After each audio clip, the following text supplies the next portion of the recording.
The first thing you'll see is a sleeve braid, followed by a rank up here.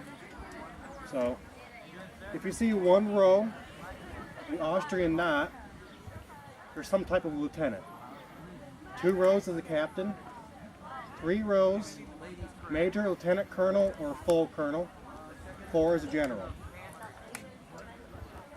If I had a 1 bar up here, I'd be a second lieutenant, 2 bars is a first lieutenant, 3 is a captain.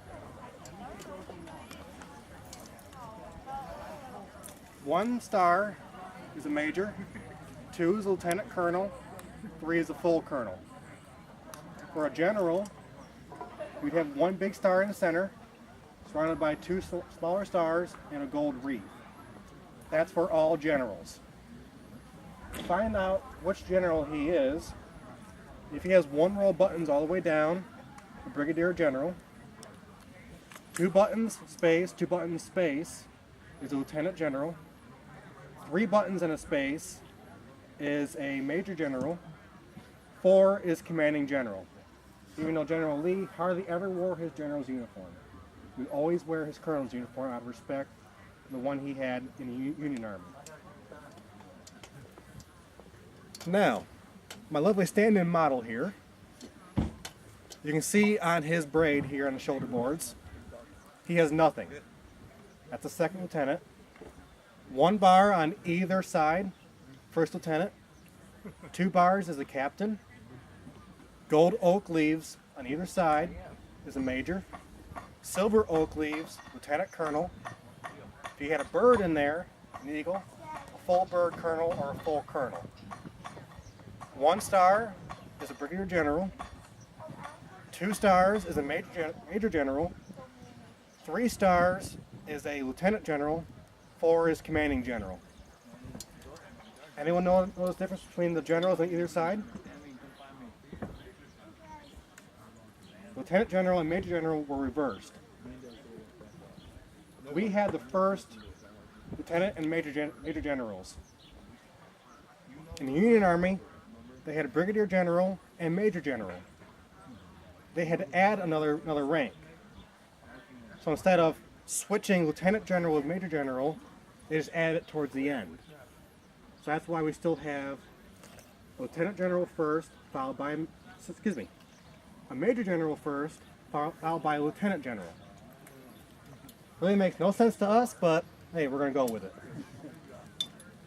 An officer in and out of camp, if he was on duty, he would have an officer's sash, his sword belt, gloves, and a sword.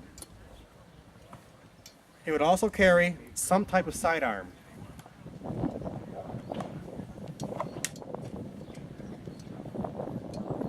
They're all 6-shot revolvers,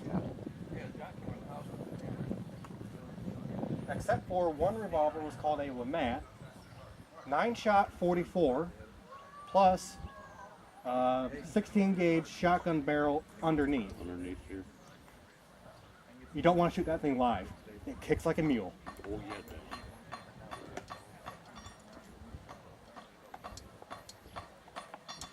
Now, the lieutenant and I have 2 different types of swords. He has an infantry sword, which is straight. I have a cavalry saber, which is bent. Another saber is called the artillery saber. It's slightly less of a curve. The curve is for when I'm riding on horseback. I can swing down and follow through. It's a lot harder with a straight blade because you actually will break your arm. So, an officer in the cavalry will always have sidearms and some type of a carbine. When we fight dismounted, we fight with our troops. When we fight dismounted, we fight in 4s. 3 will actually dismount. The 4th one would have all the horses of his squad mates. So immediately our force is cut down by a fourth. That's why the officer steps in and fights alongside his troops. The infantry would not fight with the troops, they would fight behind the lines. So if the officer has to use his sidearm, it's a very bad day, because he knows he's about to be overrun. Now, the reason in the cavalry we have a lot of sidearms is this carbine weighs 10 pounds. Our sidearms weigh between 2 pounds and 2 pounds 4 ounces. Which one would you rather take? 10 pounds of pistols or 10 pounds of a rifle? In the Confederate Army, as you can tell, we have different colors on our sleeves and up here on our collar. Yellow dictates cavalry, white or buff is staff officer, red is artillery, blue is infantry, green is medical, black is militia.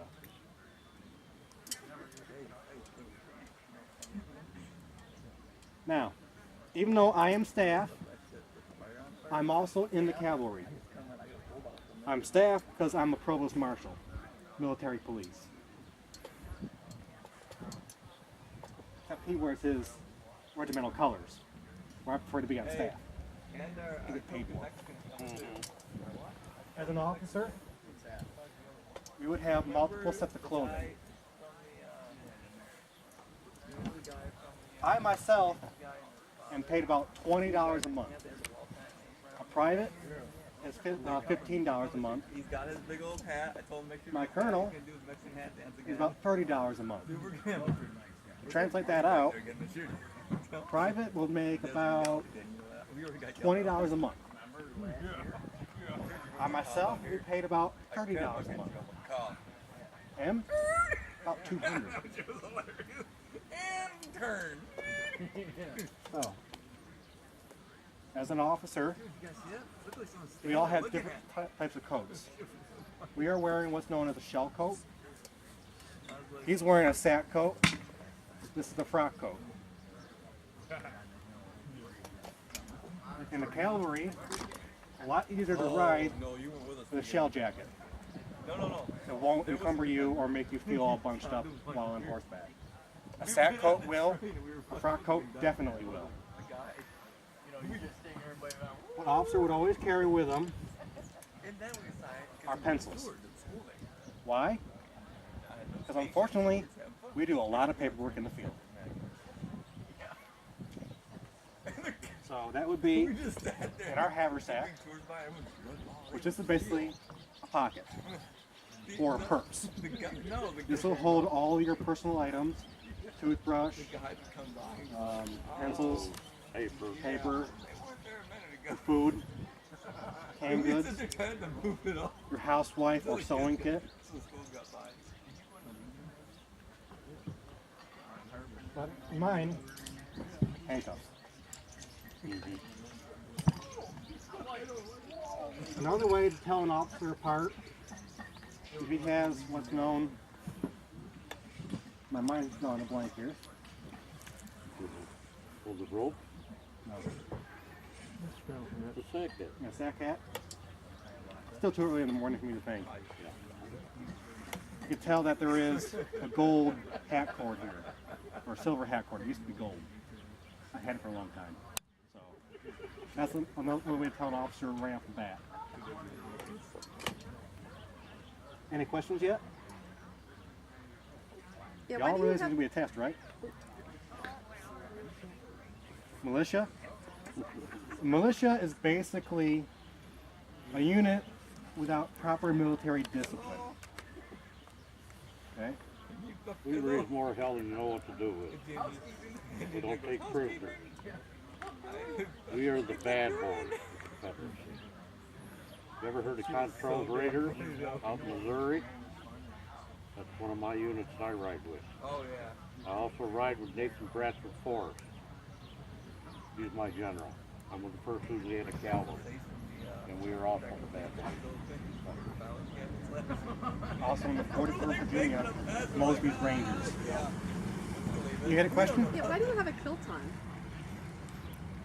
Because an officer would always wear his dress uniform when we're interacting with public.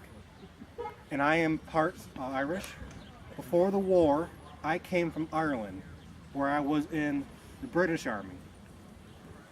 And back then, up until 1800s, a kilt was used for battle. Even in the Civil War? In the they Civil were War, wearing it was kilts? used for a dress function. Okay. Well, sometimes we would wear it for battle. Wow, I didn't know that. They had zoo ops too that would wear the fancy red pants and what was it called? They had the coat with all the braids and everything on it. Yeah, one thing with the zoo ops, Union and Confederate. yeah, a lot of the zoo op uniforms were actually firemen's uniforms. Because when the soldiers went to enlist, especially with the fire department, everybody from the fire department would get together and go, and they would wear their firemen's uniforms. Yeah. I was going to make another point now, I forgot it. Yeah, the kilt is actually a lot more comfortable on a hot day than wool pants or jean cloth. These are jean cloth pants. They're 50-50 blend of wool and cotton. Cotton was more plentiful in the South because we had a whole bunch of cotton farms. Plus, I can run a lot faster than pants. Any other questions? Y'all realize when they're going back to school is going to be a test, right? I love that. I love the over blank stairs too. No questions? Come on. No such thing as a stupid question. Ow, my big toe! From the Yes, we would have an officer's mess. In the cavalry, though, we prefer to eat and fight with our troops. But One time we just had with our horses, we ate on our horses, up next to them. if you're a regular army, you would eat separately. We did stuff. We would actually have better food than most of them. We would have our own special cooks with us, especially him being a senior officer. Oh yeah. Yes.